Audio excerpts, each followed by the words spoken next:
Time is something that everyone is familiar with. 60 seconds is 1 minute, 60 minutes is 1 hour, 24 hours is 1 day, and so on. This is known as linear time and is something that everyone is familiar with and agrees upon. But consider this. If someone came up to you on the street and asked you to draw time, what would you draw? You might draw a clock or a watch ticking every second. Or you might draw a calendar with X's over each day to represent the passing of time.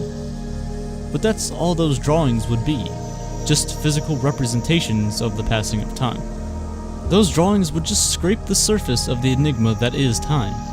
Something that seemingly runs our lives and is unavoidable, can't be explained by even the smartest people on Earth. So what is time? And can we prove that time even exists?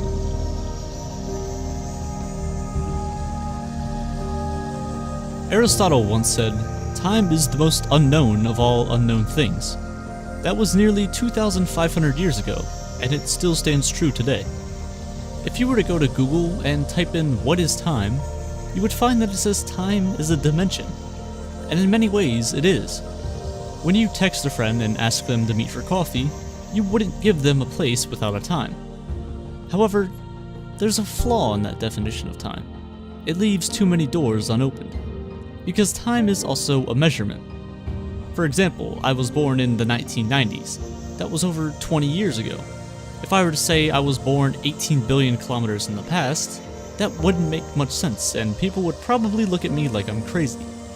With spatial dimensions, the 3D world that we live in, it's very easy to go back and forth between places because these things are essentially fixed in space. If I went to the store to buy groceries and I forgot milk, I could easily go back and buy some milk. However, the time that it took to do that is unable to be retrieved. It is lost forever into the past. An object placed in 3D space will stay there almost indefinitely. If I place a bottle on the table, it will just stay there. But that bottle still falls victim to time. See, time is like an arrow. It moves in one direction, forward. Scientists fittingly call this the arrow of time. If you one day woke up and found yourself floating in the middle of empty space, would you be able to tell which way is up, down, left, or right? Probably not. However, time is a much simpler ordeal. See, time comes from the past, originating at the Big Bang, where our history lies and is fixed, through the present, where we are essentially prisoners of, towards the unknown and turbulent future. We can remember things from the past, like how I can tell you that this morning I went to the store, bought groceries, and then forgot to buy milk. But at the same time, I can't tell you what I ate for breakfast next Thursday. The arrow of time originated at the Big Bang and has been moving forward ever since. We use the second law of thermodynamics to represent this. It is known as entropy. Think of entropy as a measure of disorder in the universe. At the Big Bang, all the matter in the universe was compacted into an infinitely small point. This is considered a very low entropy situation, a very orderly situation. It would be similar to stuffing every sock that was ever made into one drawer. In that situation, you know with 100% certainty where your socks would be. Ever since the Big Bang, all the matter in the universe has been expanding away from each other, making the universe a higher entropy system. Because of entropy and because of the arrow of time, we have galaxies, stars, planets, and even life. Entropy is the reason that you can tell the difference between the past and the future. It explains why every human is born, and then lives, and then dies, always in that order. If there were no entropy, if there were no change in the universe, you wouldn't be able to tell the difference between the year 2017 and the year 1 billion. No matter what you do, time moves forward, and doesn't stop for anyone or anything. At least on the macro scale. See, the arrow of time works and is extremely noticeable on large scales, the scales that you and I operate on every day. But at a quantum level, time operates differently. Take the situation where you woke up in the middle of space. There, you have no idea which way is up, down, left, or right. It's a very unique situation that only applies in the vastness of empty space. But if you come back to Earth, it's very easy for you to orient yourself. The arrow of time works in a similar way. On a macro level, the big level, it's very easy for you to tell that the year 1900 is different from the year 2018. it's very easy to view the flow of time.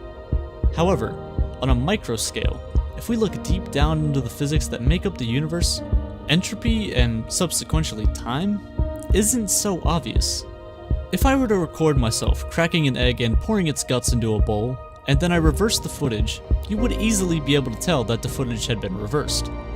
However, if I record a pendulum swinging back and forth for 5 minutes, and then reverse the footage and show it to a random person on the street, will they be able to tell that that footage has been reversed? The answer is probably not. See, the arrow of time seems to flow in one direction on the macro scale. But as you take parts of it away and skim it down to the bare bones of particles that make up the universe, time seems to work and flow in every direction, both forward and backward. There are no laws of physics that states the past is any different from the future. The only reason why you can think about what you want to have for dinner tomorrow as opposed to what you want to have for dinner yesterday is because of the arrow of time, because of entropy, because the universe had a beginning. Or at least it seems like it. You might be starting to see why the arrow of time and entropy are so important. They quite literally govern our lives and the universe. See, the fact that entropy is increasing is well known. It's the reason why life today is the way that it is. However, not many people are addressing the question that is, why was the entropy of the universe so low in the first place? Well, the answer is simple. It was lower yesterday than it was today. You can take this logic all the way back to the Big Bang. You hear that a lot. The universe came into being at the instance of the Big Bang. And for all we know as of now, that may be true. However, it might not be true.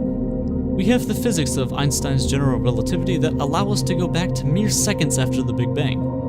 But after that, our equations break down. That's as far as we can go. For now.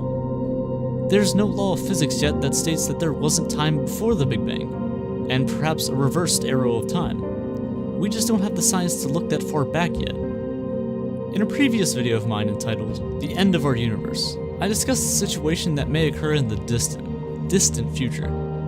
Because the universe is expanding and because entropy is increasing with time, there will eventually be a time where everything in the universe is so far apart from one another that space will essentially be empty. Everything will be too far apart to interact with one another, all the way down to the atoms that make up everything in the universe. However, just as the temperature outside fluctuates day to day, so does the entropy in the universe. Albeit very small fluctuations over small timescales, such as a human life, over unreal timescales such as 10 to the 10 to the 10 to the 56 years, it is possible that quantum fluctuations could cause an extremely random, extreme entropy decrease. This would create conditions similar to the Big Bang as we know it, and could explain the arrow of time and the origin of our universe. However, in order to answer these questions, we need to unite quantum mechanics with Einstein's general relativity. This would provide a scientific link between the quantum world of atoms with the macro world of stars, galaxies, and black holes in the universe.